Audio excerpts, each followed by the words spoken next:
Hello guys, welcome back. It is Bushcraft Family with another podcast.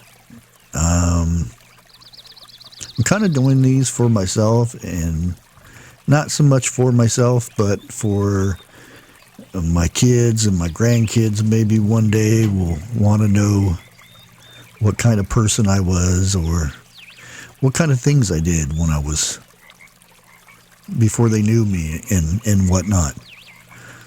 So this kind of way for me to keep a record of some of the things that I've done. So I hope you enjoy it. It's public, so everybody can listen to it, and comment, and all that fun stuff.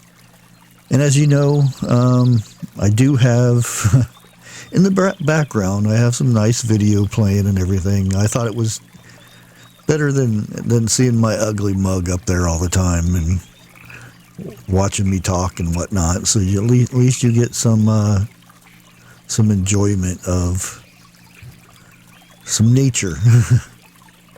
But this is something that happened to me when I was I lived in Phoenix.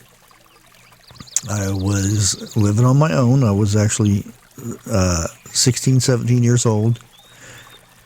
I kind of jumped between roofing and doing my own kind of business, landscaping business.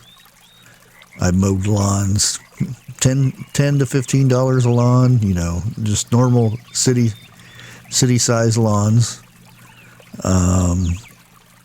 Nothing much. When it was way too hot to go roofing and stuff, then that's when I would do landscaping.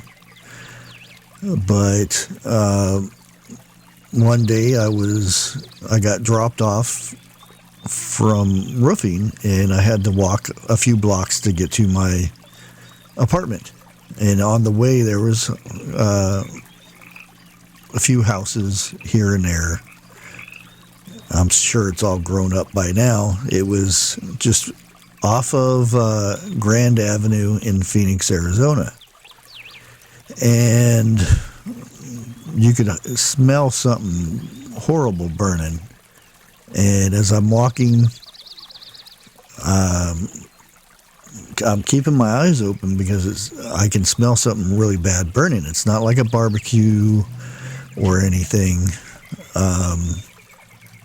As I keep walking, I'm really tired from working all day in the hot sun, and I noticed up ahead of me, I see smoke coming out of a house, and there are a few people sitting out on the sidewalk, talking about it and whatnot.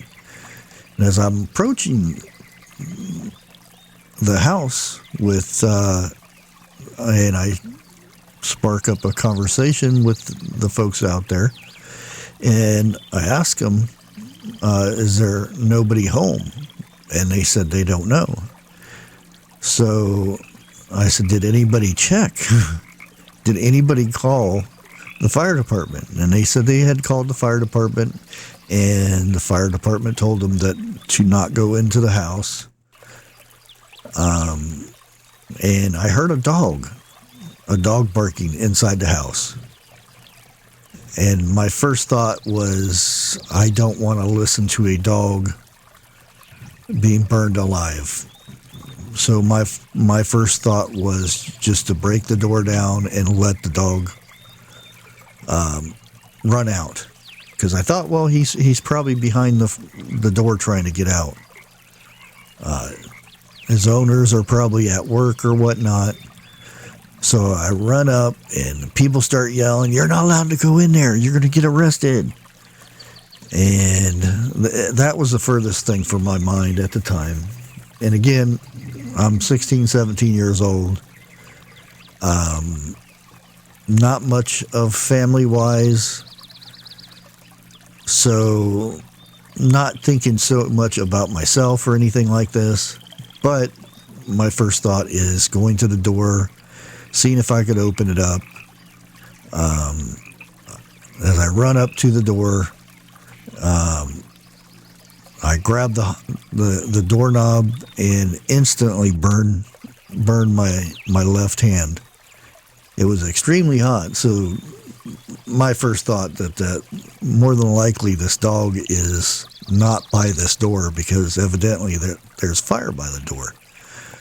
So my second thought is look in the window. Couldn't see anything in the window, which was to the right of the door.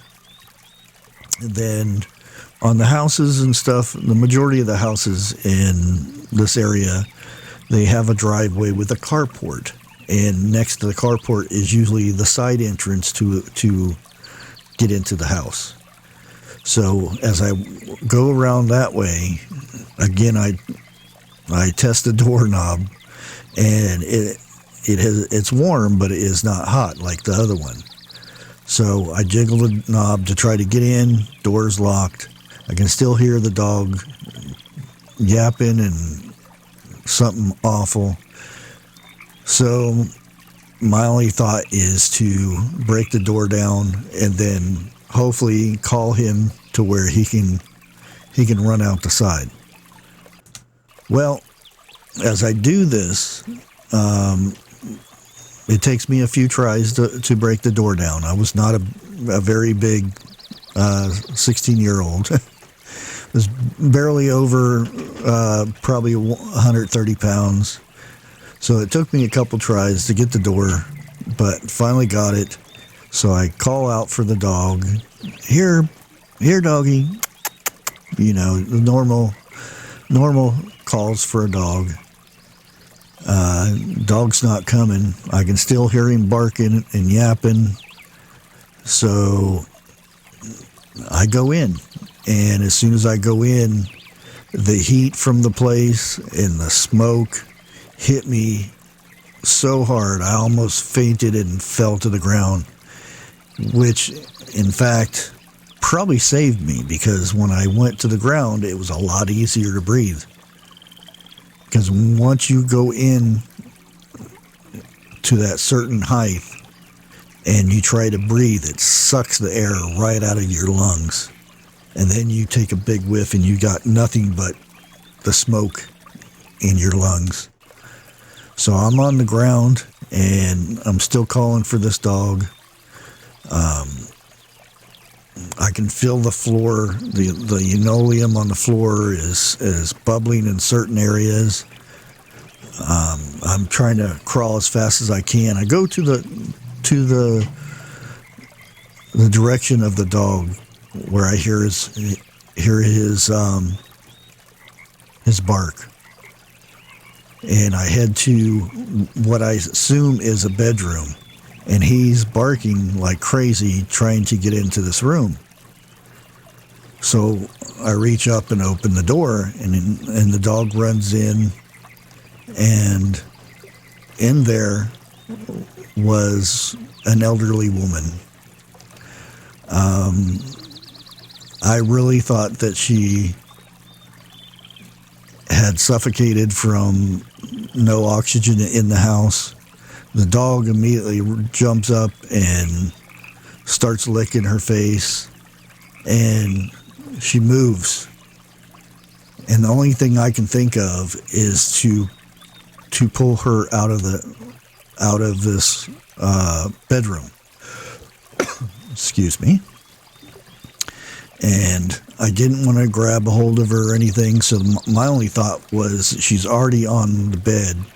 So I take the blanket and start pulling her out of the house with the blanket wrapped around her.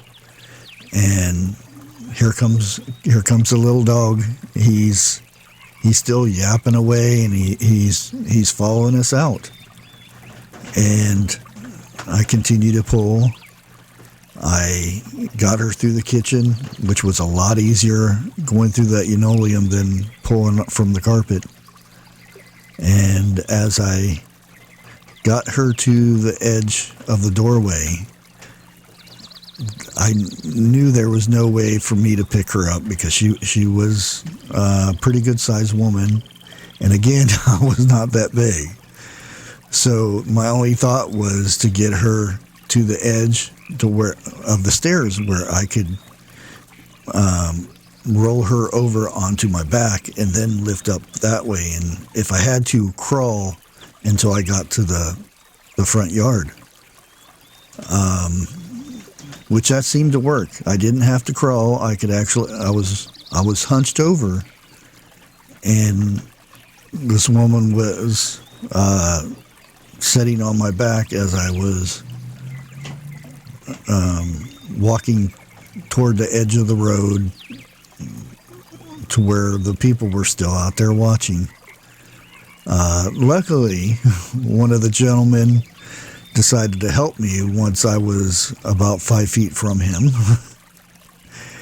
and laid her down, and she was breathing and everything, which her little dog was sitting there just licking her face, and you could tell every time he would lick her face that her eyes would blink, and so she had a reaction to it. She just wasn't fully conscious.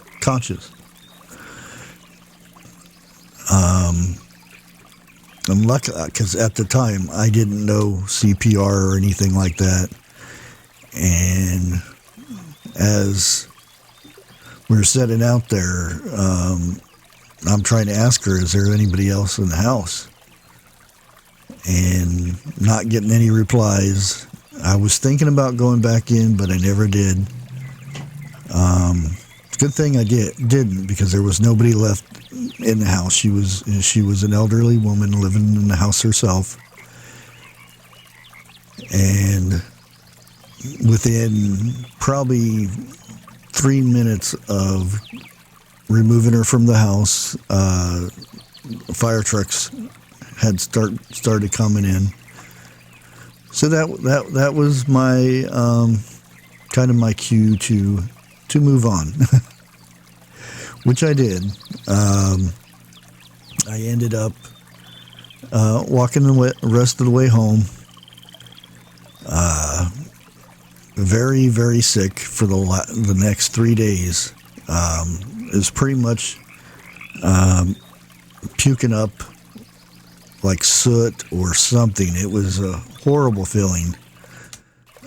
But I ended up finding out, watching the news, that the nice gentleman that helped me with the 5 feet from the sidewalk took credit for going in and saving this woman and her dog. I never called anybody or told anybody about this, but I found it amusing that he took credit with all those people sitting out there, witnessed me pull this woman from his house, a 16-year-old boy, and him taking credit. Yep. Seen him on the news and everything. And I kind of figured that the firemen knew the truth, but they didn't say anything. Because for me, I had very singed hair around my nostrils where it was caked with soot. Had no eyebrows, no eyelashes. And I guess that is the first sign that it's hot in that place. But I thought I would let you guys know a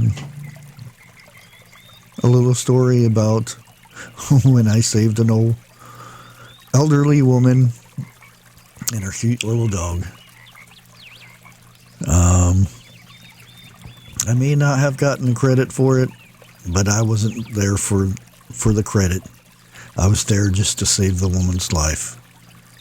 And she did survive. She stayed in the hospital for a couple months. I really wanted to come to go to the hospital and visit her, but I decided not to. Anyways, guys, that is it for my little story for this week for my podcast. Until next time, God bless.